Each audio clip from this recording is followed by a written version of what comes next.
नमस्कार प्रणाम। जितने भी हमारे भोजपुरी सिंगर टुनटुन लाल यादव का फैन है उन सभी के लिए एक बहुत ही डेंजर न्यूज यानी एक बहुत ही ट्रेंडिंग न्यूज निकल के आ रहा है कि टुनटुन लाल यादव ले रहे हैं फॉर्च्यूनर। तो हम आप सबको बता दें कि टुनटुन लाल यादव सच में ले रहे हैं फॉर्च्यूनर। आगे इस वीडियो में आप लोग को एक एक पॉइंट के साथ समझा दूंगा कि आखिर टुनटुन लाल यादव कितने का फॉर्च्यूनर ले रहे हैं और कब ले रहे हैं कि आखिर में ले लिए हैं। इस वीडियो में आगे बहुत कुछ आप लोग को बता दूंगा, लेकिन उससे पहले मैं अपना इंट्रोडक्शन दे देता हूँ, उसके बाद वीडियो स्टार्ट करेंगे। तो मेरा नाम है दिनेश कुमार यादव और आप सब देख रहे हैं DY स्टार शो।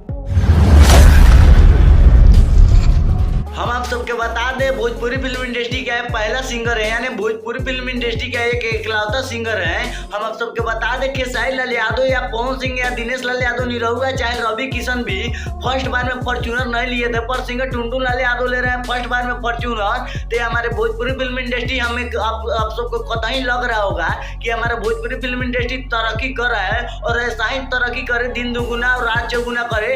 हमारे सिंगर टुनटुन लाल यादव के मैंने यही मैंने दिल से दुआ है कि सिंगर टुनटुन लाल यादव आज फॉर्च्यूनर लिए, कल BMW भी लेंगे। और आप लोगों को क्या लगता है आप लोग कमेंट में जरूर बताइएगा। अगर आप लोग के थोड़ा सा भी अपडेट लगा होगा तो हमारे इस वीडियो को लाइक और चैनल को सब्सक्राइब जरूर कर दीजिएगा। चलिए मिलते हैं किसी और वीडियो में, तब तक के लिए बाय बाय। वीडियो देखने के लिए धन्यवाद।